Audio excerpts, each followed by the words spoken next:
So here's another example of how we're going to look at finding the exact value of 6 trig functions of a given angle, but do not use a calculator. So what you notice about this angle is that it is not one of those quick reference angles on the unit circle that we're working to remember.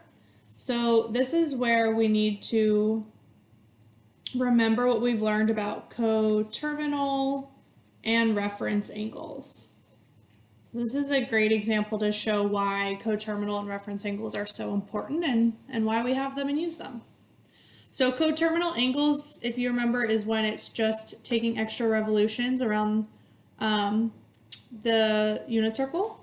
So you're adding or subtracting 2 pi to find those coterminal angles. So if I draw a graph down here, we want to think about what the coterminal angle of 13 pi over 4 is. So we can find that by subtracting 2 pi. I'm going to rewrite 2 pi as 8 pi over 4. And we get 5 pi over 4. So let's graph 5 pi over 4. We start with our initial side here. Apologies for not the perfectly straight lines. So 5 pi over 4, we remember we've got pi over 2, pi, 3 pi over 2, and all the way back to 2 pi over here. So pi over 4 is a little bit more than pi. So we're at least going to go that much around our unit circle, and then we're going to go 1/4 more. So we're going to end up here. This is our angle 5 pi over 4, and that's like our 45-degree angle in quadrant 3. So a little trick here, if you take a look back at our original angle, look at what you see on the right side, pi over 4. Well, when you're given these crazy angles, I mean, it could say 100 pi over 4, when you use coterminal angles to subtract all those extra revolutions, we're always going to end up with what we see there, pi over 4, or if it was pi over 6 or pi over 3. So you can kind of just look at that to know what's going on there.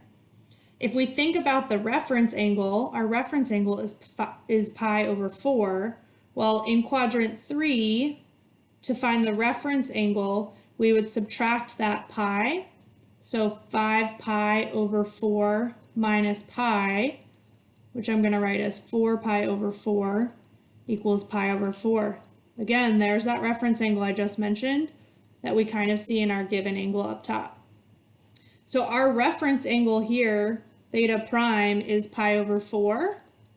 But if we find all these trig values for pi over 4, we're going to get it wrong because this specific angle, 13 pi over 4, or the coterminal angle 5 pi over 4, is in quadrant 3. So we need to account for the fact that it's in quadrant 3 and respect that some of the signs are different. So in quadrant 3, I'm thinking about how my x values are negative and my y values are negative. So that's going to affect some of these trig functions. Thinking about what this point is right here, this is our easy one. It's the same for the x and the y value for all those pi over 4 reference angles, but we just said both x and y are negative. So let's go ahead and use that and start filling in our trig functions. So sine is our y value, so I have negative rad 2 over 2. Cosine, x value, negative rad 2 over 2. And then tangent, I'm doing y over x.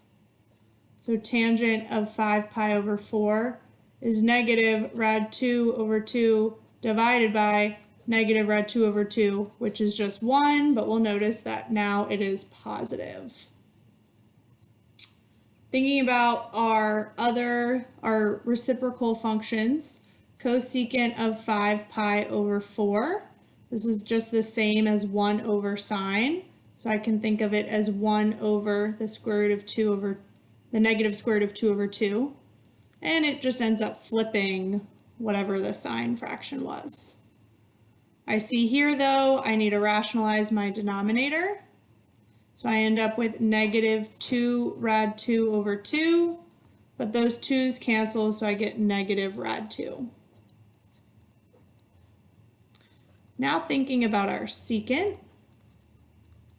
So again, it's like 1 over the cosine. I'm just going to go ahead and recognize that it's flipping it right there. So negative 2 over rad 2. Well, we end up with the same thing we had there because this is our nice pi over 4 reference angle. So I know that I'm going to get negative rad 2 again. And then last but not least, our cotangent of 5 pi over 4. Well, it's just 1 over the tangent, which is 1, so we just end up with 1 again. So again, that's a positive 1.